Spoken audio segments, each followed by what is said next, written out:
Assalamualaikum warahmatullahi wabarakatuh. Selamat sore teman-teman. Hari ini kita berbincang-bincang lagi dengan seorang ahli dalam bidang politik. Beliau adalah staf mengajar di salah satu universitas di Makassar yang menekuni bidang komunikasi politik. Dia adalah Dr. Hasrullah MA. Selamat sore, Pak Hasrullah. Selamat sore. Ya. Kita bincang-bincang, tapi biasanya di tempat saya kita bincang-bincang sebelum kita mulai lebih panjang lagi. Ya. Selalu kita mulai siapa tuh itu Hasrullah. Siapa lahir tanggal 7 Maret 62.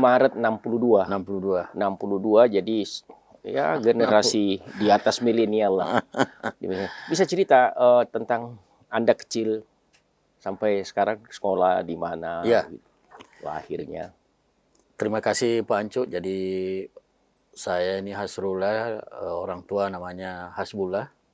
Kemudian ibu saya namanya Hasna.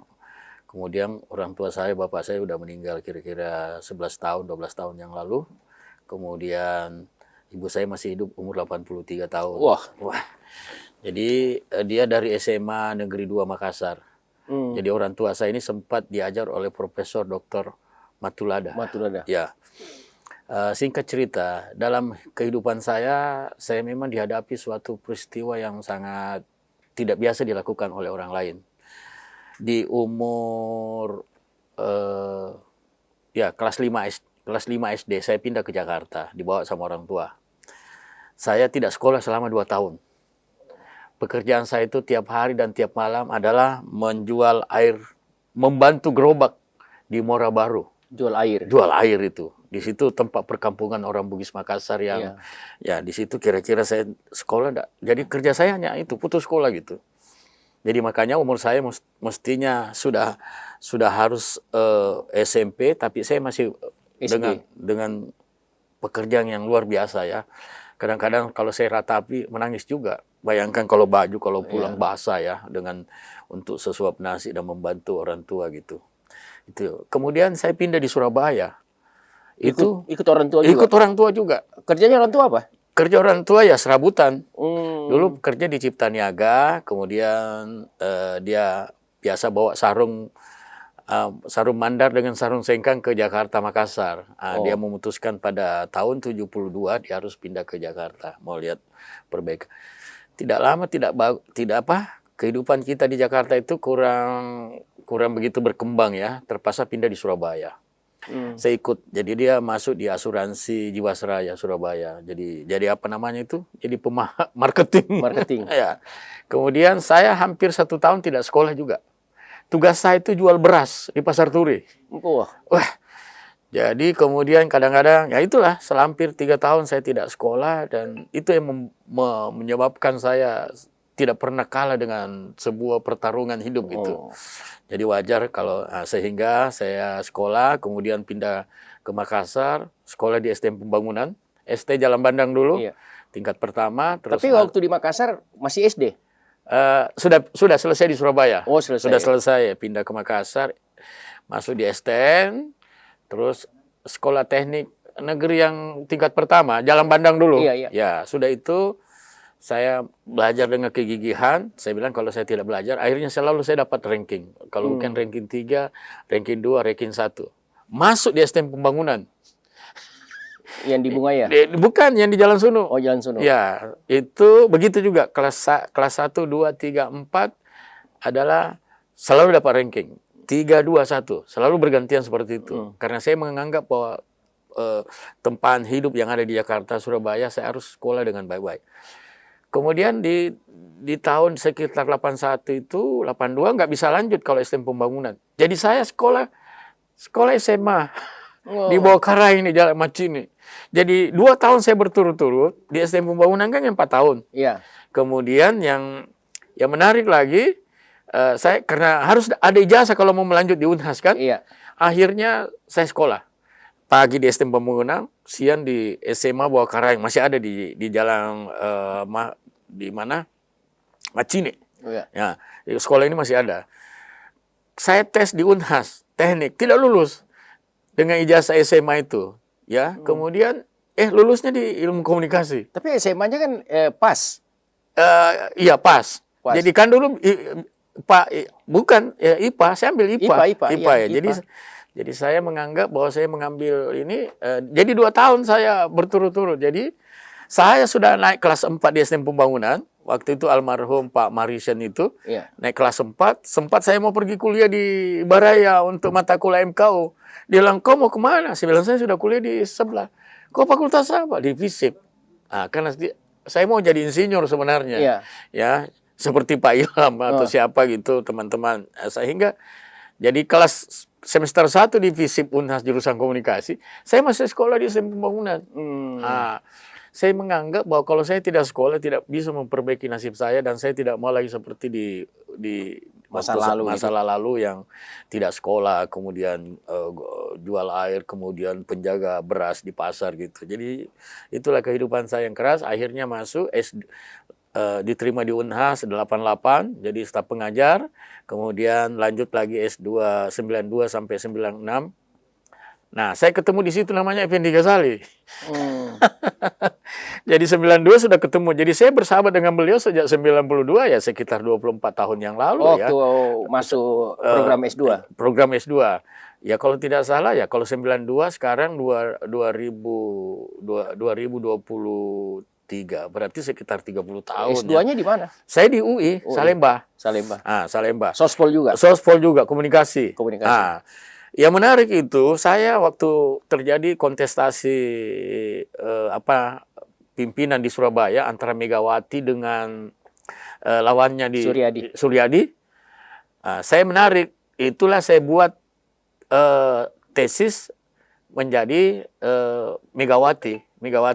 Judul tesis saya seperti buku saya, Megawati dalam Tangkapan Pers. Itu memang semua konten analisis. Jadi kalau menyangkut tentang konten juga saya sudah hampir 30 tahun ini barang.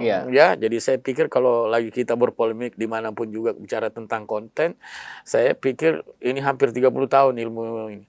Kemudian sudah itu kembali ke Makassar, saya dipanggil sama Pak Radi jadi sekretaris rektor. Sudah sekitar 5 tahun, 2002 saya harus pergi sekolah lagi ke UI, melanjutkan S3. Sudah itu kemudian itu tesis saya yang tentang Megawati diterbitkan jadi buku, bahkan sempat diresensi di Kompas. Kemudian saya kuliah lagi 2002 sampai 2007. Itu ya saya pikir waktu itu kami tidak dapat beasiswa. Jadi saya dengan pengalaman yang pernah saya alami sejak kecil, jadi saya kuliah sambil kerja. Dan saya syukur. Artinya kalau orang pergi sekolah, jual rumah, jual sapi, saya tidak. Saya bekerja, saya mengalami kasih sekolah anak di sana, ya 4 sampai selesai. Kemudian juga bekerja, bisa beli rumah dan bisa beli mobil. Kalau orang bilang kalau Hasrullah itu selama di Jakarta ya kayak begitu, artinya rezeki karena saya sudah terbiasa kerja keras gitu. Dan itu selesai 2007. Kemudian tesis saya tentang Poso saya jadikan buku dan diterbitkan kembali oleh Gramedia. Dan saya kembali pulang. Saya sebenarnya selama di sana saya pernah ikut sama Hamid Awaludin sebagai penjaga staf khusus lah di situ. Jadi sebelum ketemu Pak Hamid, ketemu saya dulu. Kementerian. Ya, kementerian. Saya hampir ikut sama beliau, banyak saya belajar di situ selama 3 tahun. Pada saat itu Eder belum masuk. Eder Mindaun, jadi saya sudah masuk. Kemudian setelah Pak Radi ke Jakarta, hijrah, saya bantu beliau, dia panggil lagi saya ke Dewan Pertimbangan Presiden sebagai staf di sana. Nah, di situ saya mendapat wawasan kebangsaan kemana-mana ya, di Indonesia, dari Sabang sampai ke Papua, Aceh, kemudian sampai ke Bali, ya ke Ambon, semua ke Papua, sehingga lahirlah gagasan saya yang besar yang diadopsi sekarang di Ristek Dikti, yaitu KKN Kebangsaan. Nah, kalau soal tulis-menulis, yang Saya itu menulis sejak semester 3, sudah terbiasa. Jadi semester 3 sampai menulis waktu itu masih Pedoman Rakyat, kemudian Fajar, kemudian yang lebih penting lagi 91 itu tulisan saya tembus di Kompas. Oh, waktu itu yang merajai tulisan itu Prof. Muiz, almarhum ya. Ada namanya, saya memang asistennya Prof. Muiz gitu. Saya juga banyak belajar di Fajar maupun Pedoman. Saya pernah mempersoalkan polemik tentang kawasan timur Indonesia. Itu ramai itu, sampai 6-7 tulisan. Jadi kalau orang ramai tentang kawasan timur untuk kue politik sekarang kita dengungkan, itu kami sudah kumandangkan sekitar tahun 90-an. Waktu itu Pak JK masih ketua IKA, kemudian masih Kadin di sini, belum jadi menteri gitu, belum jadi wapres. Begitu juga masih ada Baramuli, Tenri Abeng, saya masih lihat. Kemudian sekarang yang lebih saya bersyukur sekali adopsi saya tentang inovasi saya tentang KKN kebangsaan sudah di tingkat nasional, dan pekerjaan saya sehari-hari pernah jadi PD3 FISIP, kemudian sejak 2013 penggagas KKN kebangsaan ini saya diminta menjadi tim pengembang KKN kebangsaan di Ristek Dikti sampai sekarang dengan 5 tim, dan itu yang kami sementara kerja, dan pergi kemana-mana menjadi tuan rumah, kami selalu mendampingi tuan rumah sebagai baik konsultan maupun sebagai tim pengembang. Satu memang saya punya rahmat diberikan oleh Allah SWT, bisa nulis. Itu kalau polemik itu sekitar 30 menit sudah jadi. Baru saya banyak belajar dari Prof. Muiz supaya tulisan Anda itu apik dan kuat dasar akademiknya, ilmunya. Gunakan teori-teori yang Anda pelajari di kelas. Itu yang selalu saya pakai. Jadi kalau bicara tentang tentang tokoh, itu saya selalu buka buku. Tadi malam saya bicara tentang mau nulis sesuatu opini yang lagi ngetren. Saya lagi ada hampir sehari saya cari teorinya, belum dapat. Nah, saya kira itu yang saya lakukan sehingga saya tidak mau terjerat masalah delik aduan, karena saya berlindung di narasi-narasi akademik, narasi-narasi ilmu, dan itulah yang diberikan oleh Allah Subhanahu wa taala kepada saya, sehingga walaupun barangkali orang lagi tahu Asrul lagi berpolemik di Makassar, tapi saya tetap yakin dengan posisi saya mengadopsi secara ilmiah, orang tidak bisa bantai kita gitu. Saya kira itu perjalanan saya, dan kalau pembicara saya kira selalu di mana-mana. Saya juga trainer tentang public speaking dan teknik memecahkan masalah. Kalau KKN jangan dibilang lagi, hampir 10 tahun saya melanglang buana di Indonesia ini untuk memberikan materi bagaimana pengembangan KKN ke depan gitu.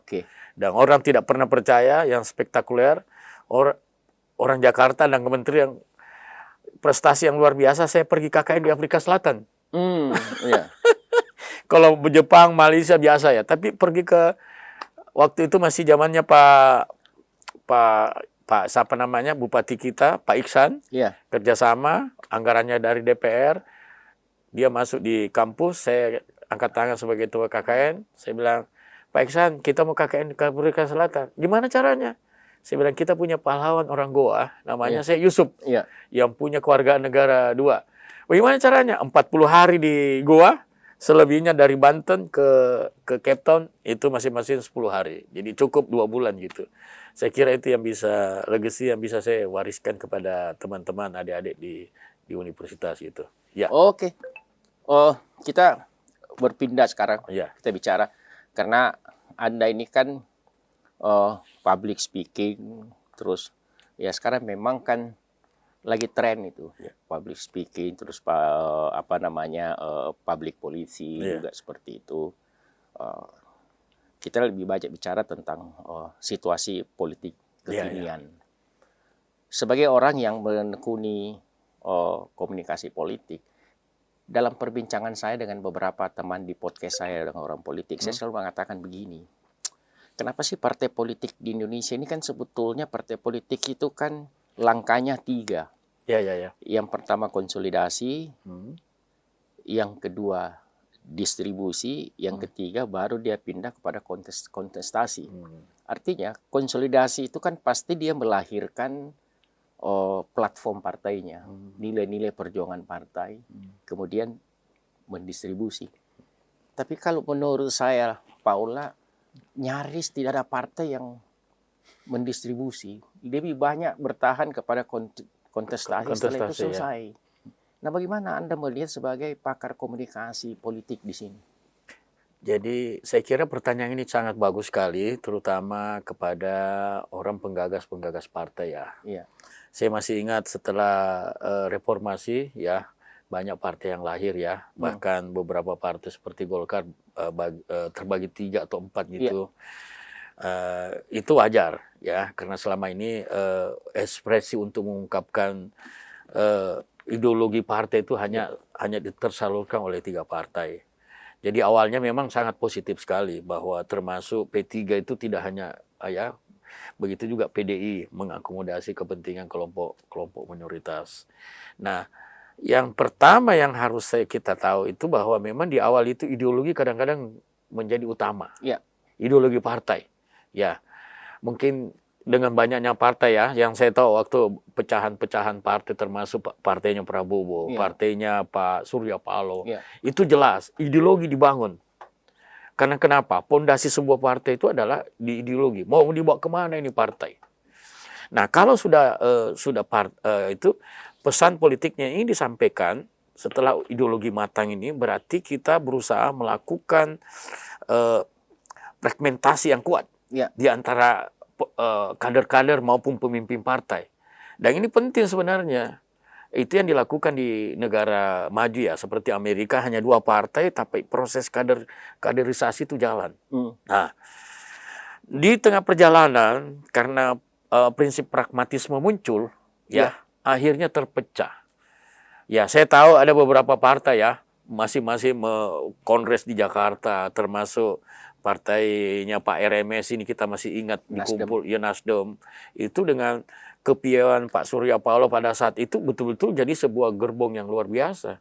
Kemudian muncullah namanya Gerindra. Ya.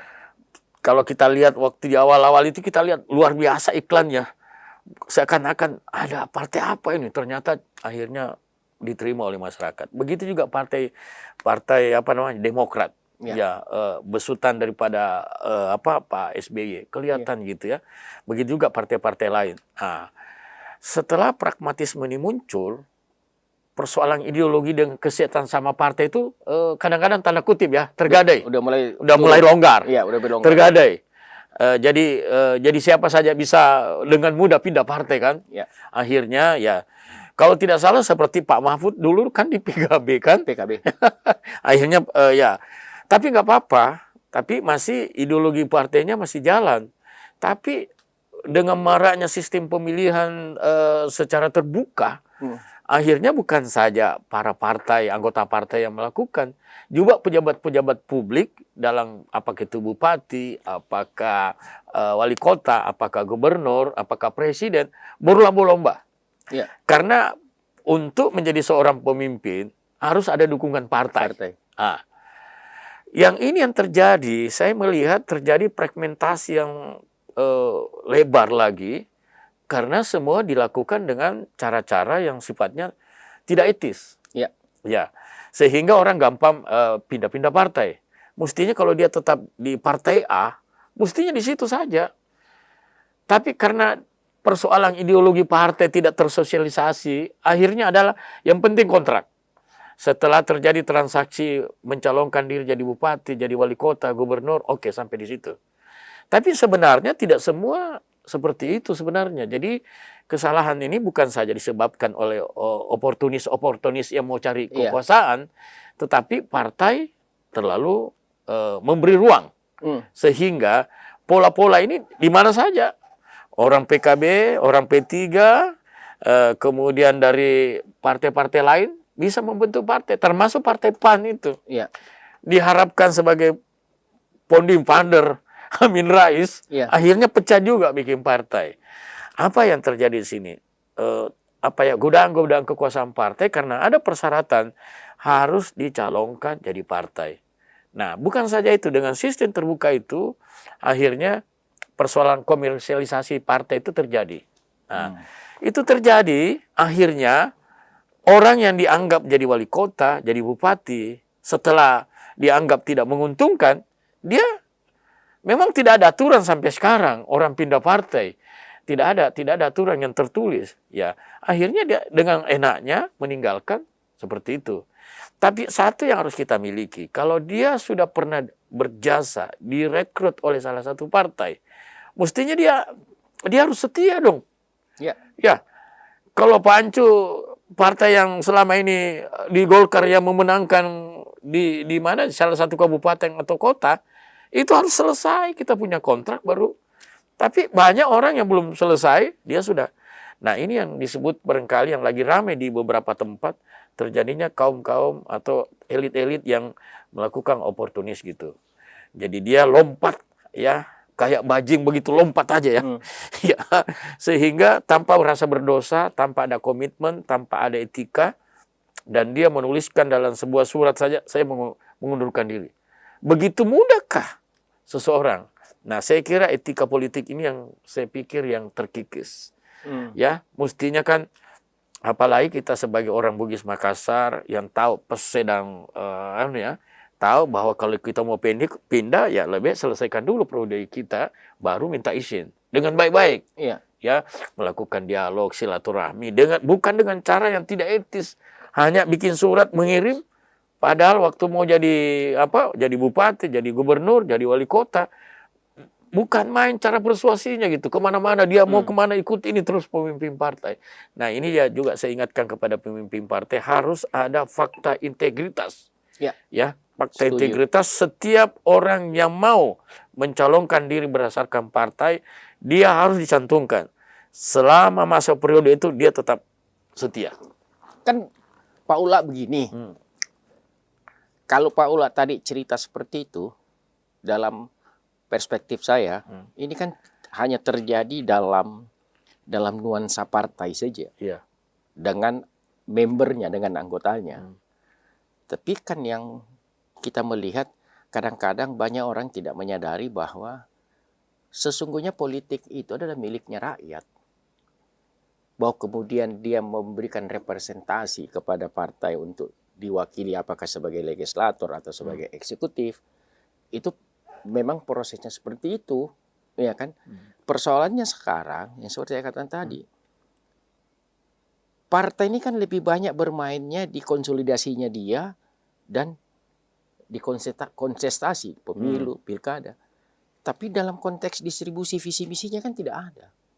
Artinya apa? Kalau saya menanyakan misalnya sama seorang pemimpin partai, apa sih platformnya partai Anda terhadap perempuan, terhadap UMKM, terhadap ini, supaya tidak menjadi sesuatu yang menjadi kesulitan bagi rakyat ketika kontestasi itu selesai. Kan selalu orang bilang begini, kalau saya mau cari partai ini sudah pemilu, nggak ada. Kita mau ketemu Pak Asrullah sebagai anggota DPR partai ini, kita datang ke kantor DPR, ke kantor partai entah di mana hilang-hilang. Jadi tidak sinergi. Nah, komunikasi politiknya di mana ini miss-nya? Jadi saya melihat begini, harus ada kontrak politik. Nggak bisa tidak. Detail di situ diungkapkan. Kalau dia anggota DPR, apa yang harus dilakukan? Ya.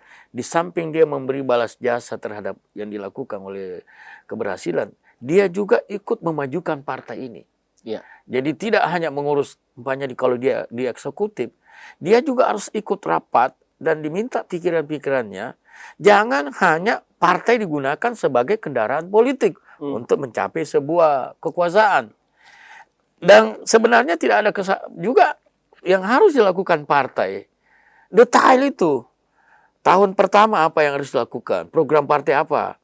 Jangan karena pindah partai, cat mobil langsung berubah. Ya. Ini kan sebenarnya orang-orang yang tidak oponturir dan hipokrit ya, kalau Mukhtar Lubis bilang gitu. Artinya kalau kontrak nanti selesai, baru menyatakan pindah gitu. Baru ataukah ada penawaran khusus diminta, kalau bisa dikoordinasikan komunikasi politik antara the ruling partai dengan eksekutif atau di mana dia ditugaskan, itu harus dilakukan komunikasi dua arah. Nah, yang kita lihat di lapangan tidak. Yang penting kalau saya mau mundur, bikin surat pernyataan, selesai. Itu kan artinya menghina partai kita gitu. Ya. Menghina partai itu gitu. Dan akan menimbulkan kemarahan di partai. Tapi tidak boleh partai tidak punya dasar hukum. Kalau seandainya ada di sini bahwa perjanjian umpamanya dia setia sampai 5 tahun, itu nggak bisa pindah dia. Tapi itu kan tidak ada kontraknya. Iya. Nah, kontrak politik itu menghadapi liberalisasi tentang politik ini harus ada kontrak. Di mana-mana kita mau kerja mau apa harus ada kontrak, apalagi sehingga ada hukuman publik, tidak hanya hukuman publik, hukuman partai. Wah, bahaya ini orang ini. Kalau apalagi orang itu suka lompat-lompat ya. Iya. Dari partai A, partai B, partai C, kemudian mau berlabuh. Makanya saya ingatkan bahwa orang-orang seperti ini kita harus pertimbangkan dia punya karakter politiknya gitu. Ya. Boleh saja partai yang terakhir ini dia mau lamar akan dikasih begitu juga oleh ya. Dan saya menganggap makanya harus ada kontrak dengan kasus-kasus yang kita lihat ya, sehingga orang tidak mudah dengan di tingkat nasional juga begitu. Ya.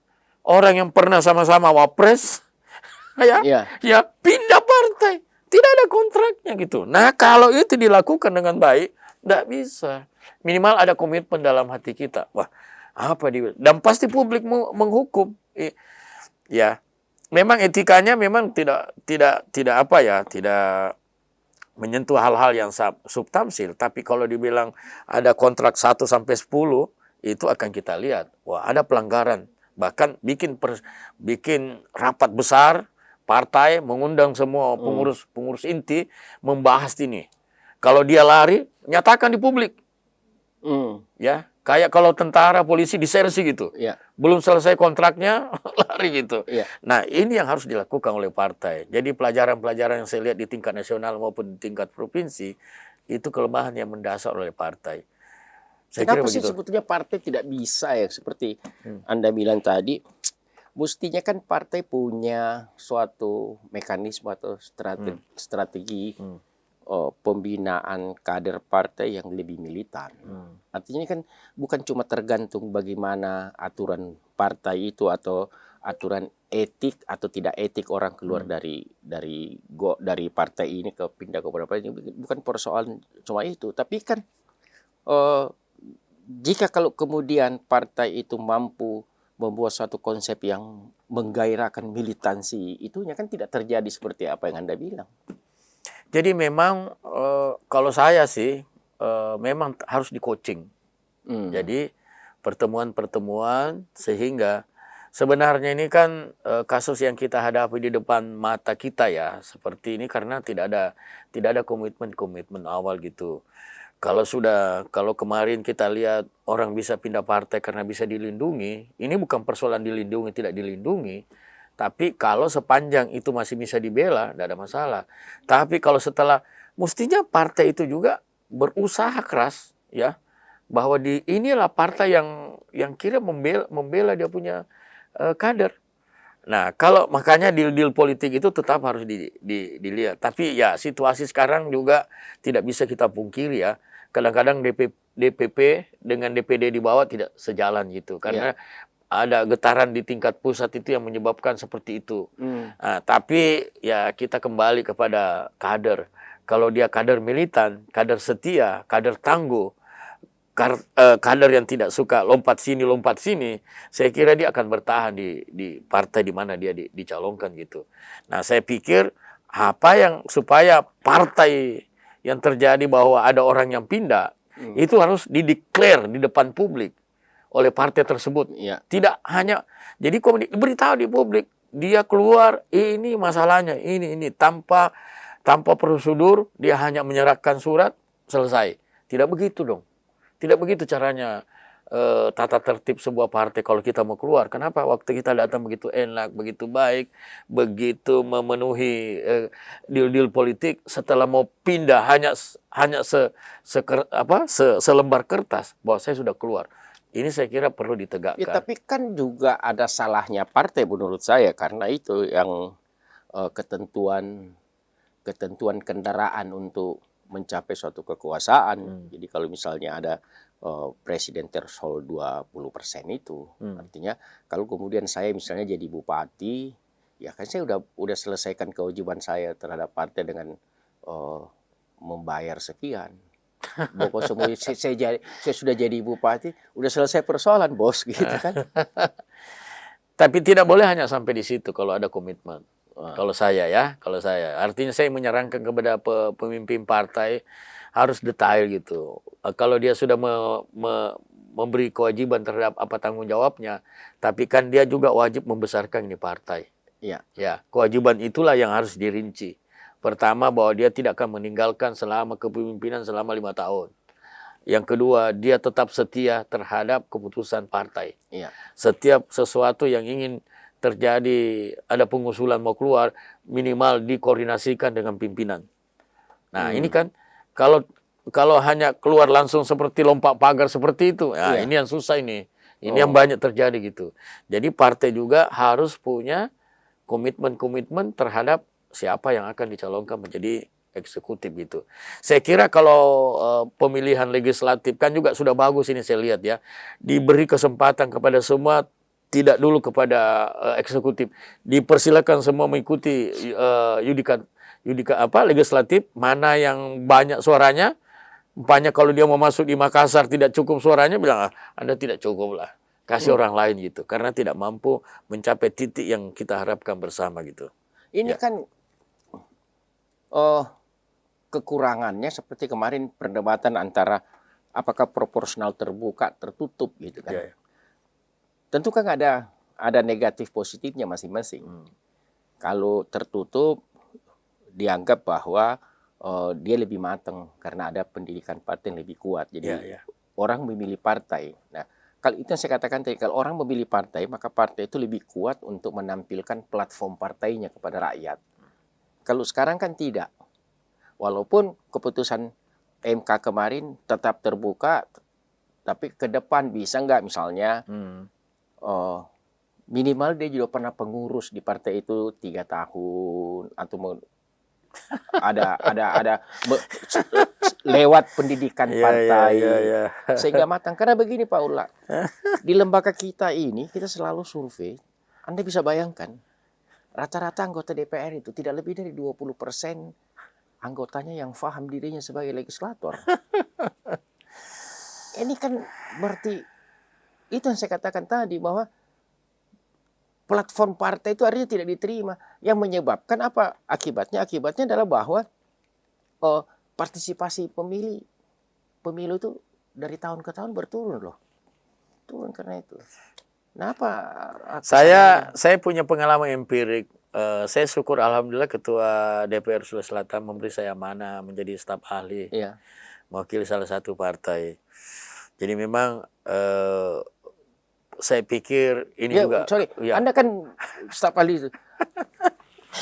Anda lihat dari 85 orang itu bagaimana coba? Saya tahu, ya sama dengan yang kita katakan. Jadi memang saya kira ini berlaku di mana-mana juga. Oh iya. Karena saya tanya kemarin teman dari DPR pusat juga seperti itu. Jadi kuncinya ada di partai sebenarnya kalau saya. Memang sistem terbuka, tapi harus ada kewajiban-kewajiban yang harus dia lakukan. Ya, tidak, ya terutama pengembangan kapasitas. Karena di DPR itu kan 3 saja fungsinya kan. Fungsi kontrol, legislasi, dan budgeting. Ini harus dia kuasai. Karena setiap tahun pasti ada orang bicara tentang ini. Ya pengusulan dari gubernur atau dari bupati, dari presiden. Ini kan fungsi yudikatifnya itu legislatifnya jalan gitu, perundang-undangan. Apa itu perda, dan setiap tahun kan ada seperti itu. Kemudian fungsi kontrol. Kenapa fungsi kontrol? Kita berharap begitu ada masalah, ya paling mitra kerjanya kan bisa kita panggil, apakah itu para eksekutif atau dinas yang terkait, atau kita panggil menjalankan fungsi kontrolnya gitu. Nah, saya mohon maaf, ya mau di apa, karena kualitas DPR kita seperti itu. Jadi yang seperti Pak Ancu katakan itu sekitar 20-25%, begitulah kenyataannya. Ya, begitulah kenyataan. Karena sistem rekrutmen yang secara terbuka bukan kapasitas dan kualitas yang jadi syarat utama. Tingkat keterpilihan. Nah, tugas dari partai harus membekali.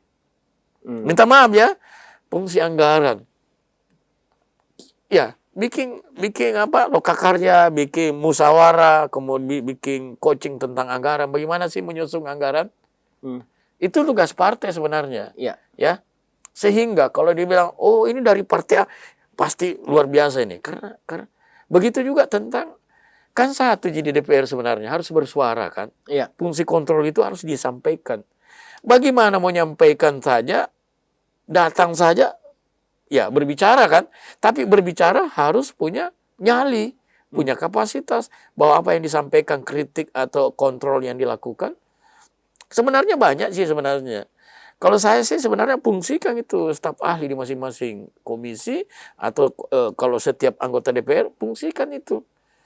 Umpamanya bicara tentang stunting, apa sih masalah stunting yang terjadi di Sulawesi Selatan? Iya. Cari bahan, kemudian, nah satu juga yang harus kita punya ini sebagai komunikator politik bagi anggota DPR, menyampaikan gagasannya kalau menghadapi wartawan. Nah, dia harus bisa menjadi newsmaker. Pokoknya kalau menyangkut tentang hukum, oh ada dari partai ini atau dari komisi ini, pasti dia jawab. Oh kalau ada seperti ketimpangan seperti ini tentang infrastruktur, siapa? Jadi ada. Nah itu yang tidak jalan sebenarnya. Jadi fungsi partai itu untuk menaikkan kapasitas partai itu harus kembali. Kalau perlu setiap 6 bulan setahun, 2 kali setahun bikin upgrading yang terhadap fungsi-fungsi DPR itu. Kenapa? Karena kalau tidak, ya wajar kalau sejak dulu dia bilang DPR itu tumpul. Ya saya minta maaf karena saya 4 tahun di DPR Sulsel tahu. Iya. Jadi saya juga tidak enak kalau menyampaikan di sini. Yang penting fungsi partai itu bagaimana meningkatkan fungsi 3 ini tadi ini. Iya. Fungsi budgeting, fungsi kontrol, fungsi apalagi satu? Legislasi. Ya. Itu artinya partai bertanggung jawab. Nah, begitu juga partai yang punya calon di eksekutif, ya bupati, wali kota, gubernur, kasih dia materi yang kira-kira bagaimana teknik memecahkan masalah menghadapi.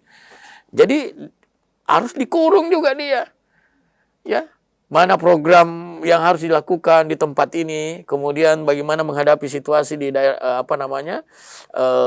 menghadapi masyarakat seperti di Makassar, apa ya tidak boleh ada namanya musrembang, itu harus dimulai dari bawah, kemudian diterjemahkan. Jadi program itu harus betul-betul merakyat gitu. Jadi program itu tidak hanya milik wali kota, milik bupati, milik gubernur, tapi harus betul-betul berdasarkan data, fakta otentik yang dihadapi oleh masyarakat kita. Tapi kan selama ini, saya minta maaf, selama ini dalam pengalaman kami di lembaga kami ya kan mendampingi hampir seluruh kabupaten bupati. Musrembang itu mulai dari desa kecamatan, ya, kabupaten, provinsi tidak maksimal itu. Menurut saya tidak sampai, tidak tuntas ke atas. Jadi dia tidak tahu berubahnya di mana. Itu yang terjadi tuh. Ya. Itu yang terjadi. Oke, sekarang kita di menit-menit terakhir ini kita berbicara tentang yang seperti tadi, etika berpolitik. Ya kan, etika berpolitik. Apa yang terjadi misalnya terjadi pada orang yang berpindah partai. Kan asumsinya 2. Pertama, dia tidak nyaman di situ atau dia tersandra di situ. Karena tentu yang mengangkat dia dulu punya kekuatan di legislasi, di DPR gitu, sehingga dia tersandra. Tapi mungkin juga dia cari perlindungan, seperti apa yang muncul dengan kejadian di Makassar ini. Beberapa partai mengatakan dia pindah cari perlindungan. Pertanyaan saya, memang ada partai melindungi orang? Menurut Anda bagaimana? Jadi memang di komunikasi politik itu ada beranda depan, ya, ada beranda belakang. Beranda depan itu jelas ya, tentu dilihat orang. Tapi tidak bisa juga kita menafikan apa yang dikatakan oleh Wakil Ketua Nasdem, Iya. ya Ahmad Ali, kepindahan seorang pemimpin di Makassar itu karena tanda kutip ya, Iya. saya sekali lagi tanda kutip, saya tidak tahu di mana dia dapat dasar pemikiran Ahmad Ali itu bahwa perlindungan hukum. Iya. Ya, sebenarnya ini menarik. Kenapa menarik? Karena sebenarnya dulu juga Ahmad Ali membantu wali kota pada kasus salah satu rumah sakit yang bermasalah. Sekarang karena ada persoalan sirkulasi politik di Jakarta tidak menentu, akhirnya Nasdem tidak punya kekuatan lagi untuk membantu seperti itu. Saya kira itu impresi saya menerjemahkan wakil ketua Nasdem. Iya. Nah, sebenarnya kalau kasus-kasus ini, jadi memang begini, kalau kita menjadi seorang pemimpin, kita harus bisa membedakan mana hak-hak uang negara, mana hak-hak untuk kepentingan kita. Maksudnya uang yang bisa kita peroleh secara halal gitu. Kalau Anda bermain bahwa itu adalah uang negara dan dipersoalkan, pasti terganggu. Karena bukan saja mengembalikan itu barang dalam bentuk uang, secara hukum juga, ini orang hukum bisa menjelaskan, itu tidak hanya bisa mengembalikan, juga harus terpidana karena barang bukti ada. Nah, saya melihat seperti ini, jadi hal-hal yang sifatnya, ya haruslah kita punya integritas gitu. Banyak pemimpin-pemimpin kita sebelumnya di Sulawesi Selatan ini, seperti saya contohkan Ahmad Amiruddin, ya tidak memanggil saudaranya, kemudian tidak menggunakan uang negara untuk kepentingan pribadinya, dia tetap konsisten. Apa yang terjadi? Nama harum itu sampai sekarang kita masih. Tapi ini susah sekarang Pak Cuk. Sekarang dengan sistem disrupsi, kemampuan powerful media sosial, ya. Dulu kalau mau memuat sebuah berita, itu harus kalau mau berita yang paling besar di Kompas atau sekarang tidak. Dia punya jaringan sampai ke Makassar gitu. Begitu Anda dimasukkan bahwa dia tersangka atau terpidana, itu kan nggak bisa dihapus itu. Oh iya. Ya. Jadi ini ada hukuman yang sangat berat yang harus diterima oleh pemimpin di masa sekarang gitu. Kalau dulu kan kalau di beredar sudah selesai, tidak beredar, atau kita beli surat kabarnya, atau kita beli perangkat lunaknya di situ, selesai persoalan. Sekarang tidak bisa. Setiap orang punya hak untuk menyampaikan. Inilah kontestasi kontrol sosial yang sangat dahsyat sekarang, tidak bisa dibendung sekarang.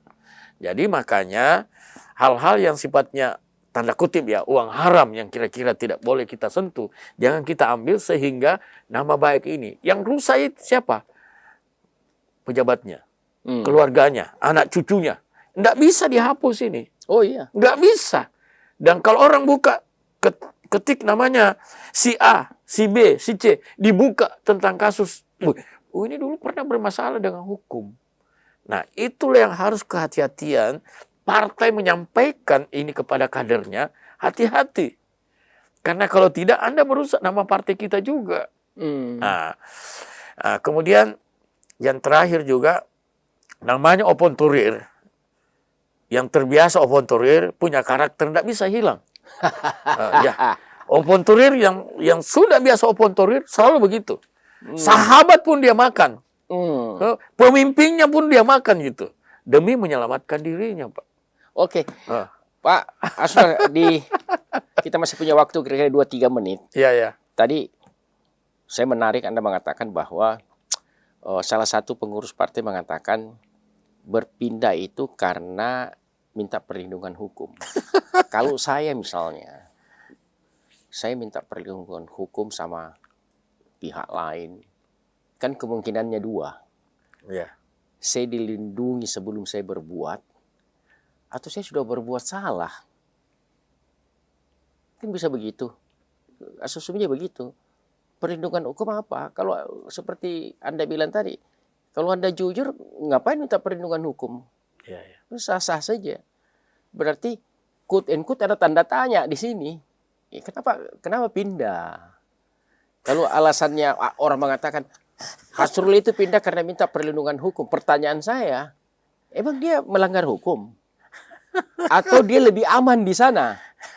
Itu pertama. Yang kedua, kalau dia bermasalah di hukum, kemudian dia berpindah ke suatu tempat yang dianggap lebih aman, apakah tempat itu mampu melindungi orang-orang yang bersalah? Kan seperti itu. Nah, menurut Anda bagaimana? Jadi begini, jadi saya kira Open Tourier itu orangnya tidak bodoh. Cerdas, lihai. Ya, lihai ya, sampai di situ aja. Saya nggak mau tambah yang lain. Kenapa? Dia selalu melihat kesempatan-kesempatan yang sifatnya menguntungkan. Kadang-kadang harus mengorbankan persahabatan, kesetiaan sama partai, kesetiaan sama sahabat, kesetiaan terhadap pemimpin. Bahkan dengan enak saja tidak merasa berdosa. Tanda kutip ya. Iya. Cuma yang harus kita ketahui, ini kita juga, ya namanya hati nurani, kita tidak bisa bohong gitu. Jadi kalau itu uang negara jangan kita ambil. Boleh saya mohon maaf, dengan segala mohon maaf, saya ingin menyampaikan pengalaman saya tentang uang. Waktu saya pengelola KKN, kerjasama dengan TNI, dengan menggunakan truk tentara, kita bayar solar kan? Iya. Mohon maaf, tanpa mengurangi rasa makna saya ini, saya harus sampaikan, saya pernah diuji. Kalau orang diuji berarti bisa.